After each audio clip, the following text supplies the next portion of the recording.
कथित सेकुलरिस्ट भारत के अंदर भी इनके मुंह सिले में एक भी शब्द इनका नहीं निकल रहा है।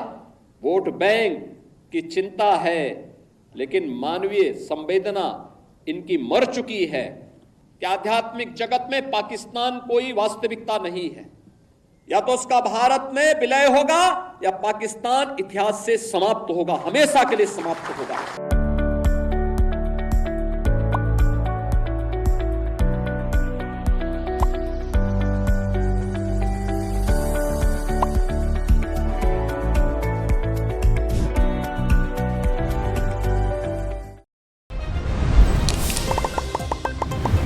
मैं आप सबसे भी कहने के लिए आया हूं कि जो दृश्य 1947 में हुआ था, वही दृश्य तो आज बांग्लादेश के अंदर हम सबको देखने को मिल रहा है। 1.5 करोड़ हिंदू किस तरीके से बांग्लादेश के अंदर आज चिल्ला चिल्ला करके अपने आप को, अपनी अस्मिता को बचाने के लिए गुहार लगा रहे हैं, और दुनिया के मुंह सिले हुए कथित सेकुलरिस्ट भारत के अंदर भी इनके मुंह सिले में एक भी शब्द इनका नहीं निकल रहा है, क्योंकि उनको भय है कि अगर इन निरीह कमजोर लोगों के इस पक्ष में इन्होंने आवाज निकाली तो इनका वोट बैंक खिसक जाएगा। वोट बैंक की चिंता है, लेकिन मानवीय संवेदना इनकी मर चुकी है।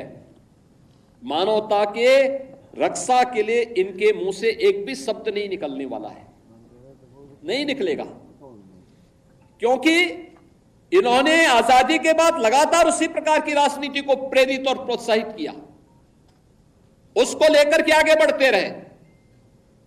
ये लगातार बांटो राज करो की उस राजनीति के तहत ये लोग देश के अंदर कार्य करते रहे।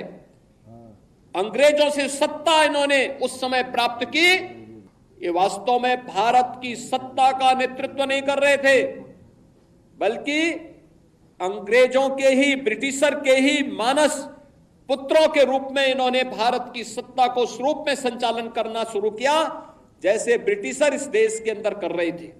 और आज उसी का दुष्परिणाम यह देश लगातार चुकाया है, अखंड हिंदुस्तान चुकाया है। लेकिन हमारा संकल्प है, महर्षि अरविंद ने जो 1947 के पहले उद्घोषणा की थी, देश की विभाजन की त्रासदी आजादी के मिलने के बाद अक्सर उन्होंने इस बारे में अपनी चिंता व्यक्त भी की, और उन्होंने इस बात को कहा था कि आध्यात्मिक जगत में पाकिस्तान कोई वास्तविकता नहीं है।